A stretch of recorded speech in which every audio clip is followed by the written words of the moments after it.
Welcome back to Yang Daily. I'll be your host, Alex Cheney, bringing you all the Yang news you need to live your life right.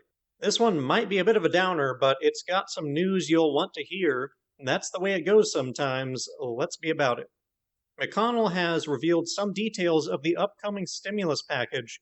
It will contain another round of stimulus checks to people, though how much and who qualifies is not yet decided.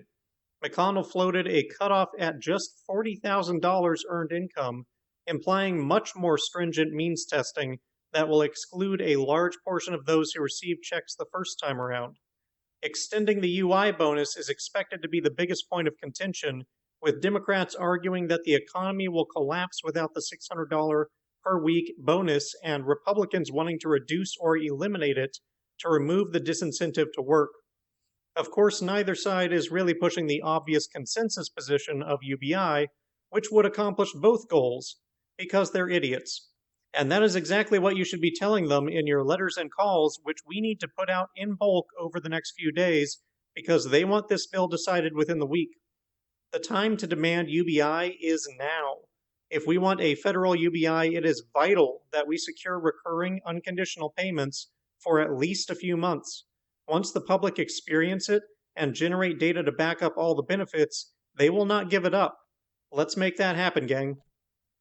Trump finally seems to be legitimately endorsing mask wearing, rather than saying people should do it and then refusing to do it himself, and then praising people who oppose it, as he has been doing. Trump tweeted, quote, "We are united in our effort to defeat the invisible China virus, and many people say it is patriotic to wear a face mask when you can't socially distance. There is nobody more patriotic than me, your favorite president," end quote.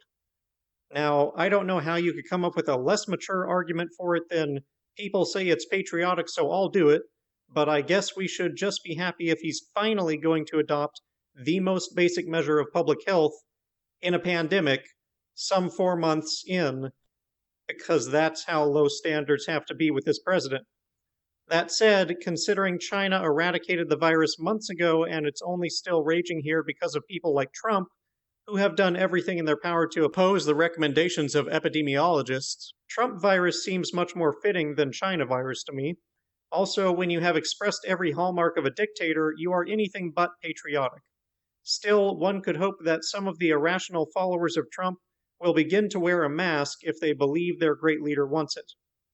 In the latest episode of Dictator Red Flags, the segment which is sadly warranted by frequency, the DHS, which Trump is quickly converting from a terrorist task force into his own civil rights busting hit squad, has now been given authority to conduct surveillance on anyone they suspect might pose a risk to statues or federal buildings. They can now follow these people, record them, observe them both online and off, check the outside of their physical mail, and so on, because, sure, why not? I look forward to the next round of lawsuits.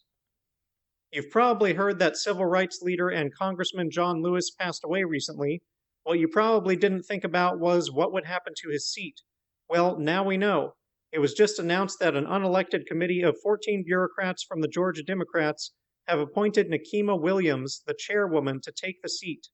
Now, I understand that holding an election takes time and that the seat needs to be filled quickly, but 14 people?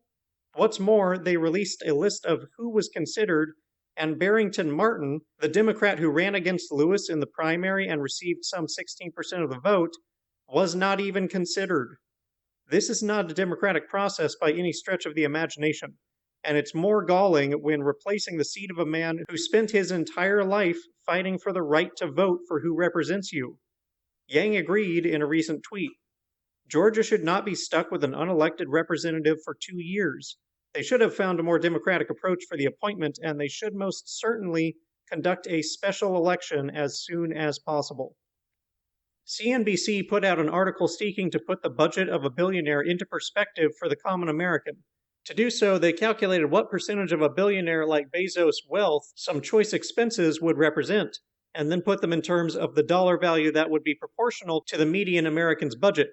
The result is that it costs a billionaire the equivalent of 50 cents for a vacation, $3 per year for food, $15 for a year of private school, $150 to buy a large house, $2,500 to buy a media company, and $2,500 for donations to secure a cabinet appointment.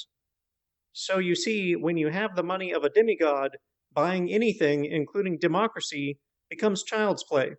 This is why many people, even those who do not take issue with billionaires otherwise, see a problem with extreme wealth inequality. It's just too much power.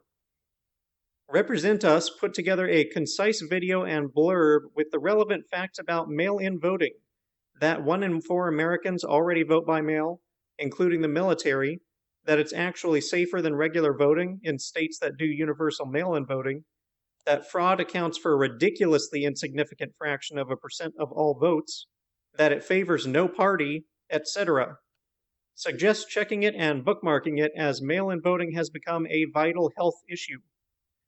Another good reference, this time for UBI, is the video at ubi.org, where they briefly explain why we should have a sovereign-funded UBI, meaning deficit spending.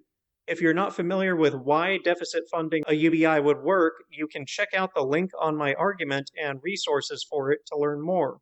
The gist, though, is that deficit funds are not owed to anyone. It is not actual debt, and there is no way for the government to default on it, and inflation would not occur until we hit the economy's productive capacity, which we are nowhere near.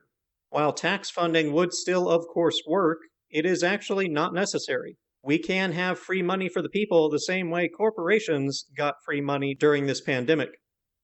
And that'll do it for today's Yang Daily. Light a fire under the Senate to back recurring payments, spread the mask-wearing tweet, message the Georgia Democrats to demand a special election, check out and bookmark the mail-in voting and sovereign UBI resources, help recruit other organizations to the cause and get everyone to sign the UBI petitions, flood Congress and Trump with calls, tweets, and letters using the ResistBot or Income Movement easy contacts below.